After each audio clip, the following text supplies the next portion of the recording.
review.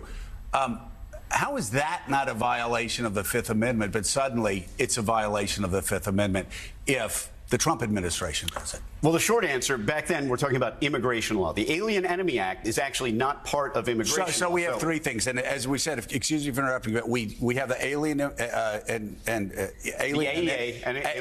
Enemy Act, which the South Texas judges said is illegal. We have what's happened in Venezuela. But then we have general deportation. That's what I'm talking about right here. Yep.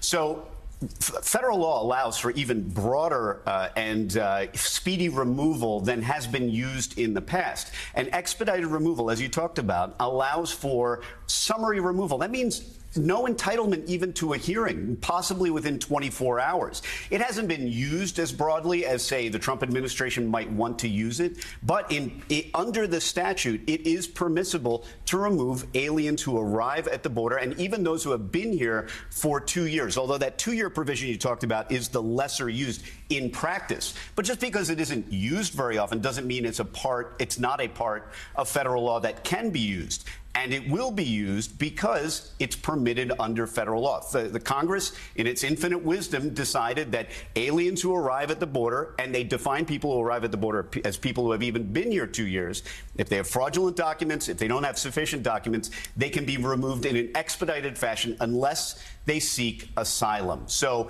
you don't run into those due process concerns, at least presumably because that statute, as it exists today, is still valid. Now, that's not what's at stake with the Venezuelans and the Alien Enemies Act. But the government's argument is that, hey, court, listen, you're telling us we need to provide notice. Well, take a look at this federal law. It says that we don't even need to have a hearing. It can happen within 24 hours. So if that's good enough for people who arrive here who are aliens, it's certainly okay for people that the president has deemed to be alien enemies. And of course, that's been the problem. A lot of the problems with the court is they didn't just go the way Barack Obama did. They did Alien Enemies Act. They went back a couple of 100 years for an act that doesn't even apply now because we're not at war with Venezuela, first of all. And then secondly, again, it's one thing to deport somebody back to their home in Honduras. It's quite another to send them to the most heinous prison in El Salvador. And the president has said again and again, and in the last couple of days, well, what are we going to do? Have 20 million trials, Danny, for these illegal immigrants? The point you're making is there won't be trials in the sense that we view criminal defense trials. You're going to get the OJ trial 20 million times over if he tries to deport people. So let's take Abrego Garcia, for example.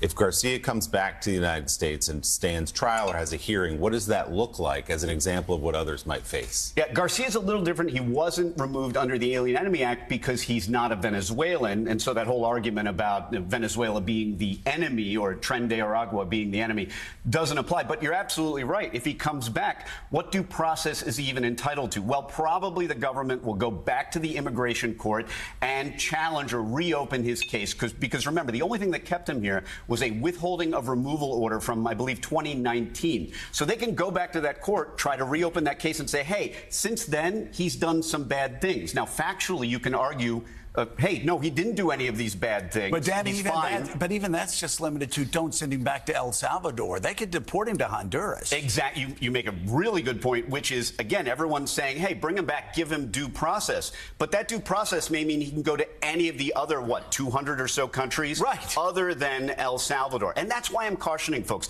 This whole idea of due process, everyone's saying it, well, this is what they're entitled to, the Supreme Court said. But as a criminal defense attorney, I can tell you that due process sometimes feels a little hollow. Going to your point about habeas, I file habeas petitions all the time. It's a slightly different statute because I'm usually dealing with criminal defendants. These are detainees.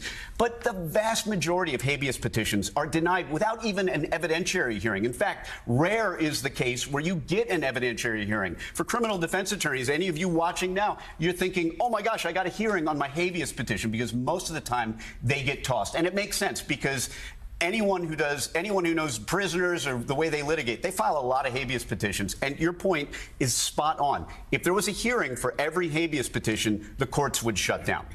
All right, MSNBC